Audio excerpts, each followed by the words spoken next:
दिलावा के नेक बाड़े सबके चहेता विजयी बनाई वोट मांगे राहुल बेटा दिलावा के नेक बाड़े सबके चहेता विजयी बनाई वोट मांगे राहुल बेटा एक बार जीता के अपना बना के सेवा ली जा किनल छाप मिलल बाहो निशानवा तहनी ध्यानवा दी जा कि हाथ जोड़ी जीत के बाह कहनवा तहनी ध्यानवा दी जा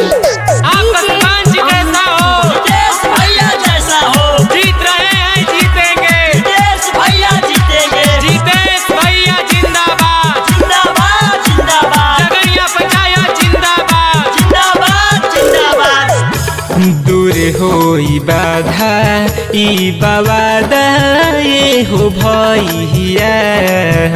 ऊंच नीचे देखबू नहीं करब हम भलैया गली नली नहल बनी जाई चकरोड हो इंदिरावास देह करी जा सपोर्ट हो अब की जिताई सरपंच बनाई मौका दी जा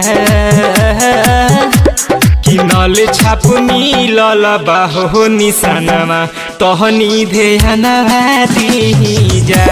कि हाथ जोड़ी जीत के बाह कहनवा तहनी ध्यानवा दी जा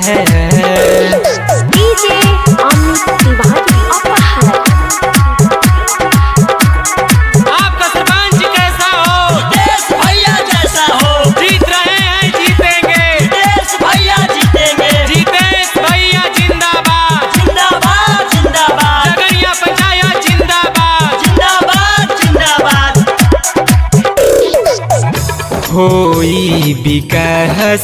जवन भइल नहीं पहिले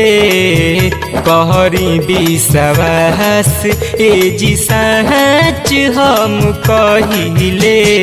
करतानी होरा बियन भारती रूपेश हो रहे राहुल कृपा पे विशेष हो नल छापवा पे मोहर लगा के कृपा करी जा किनल छाप मिलल बाहो निशानवा तहनी ध्यानवा दी जा कि हाथ जोड़ी जीत के बाह कहनवा तहनी ध्यानवा दी जा।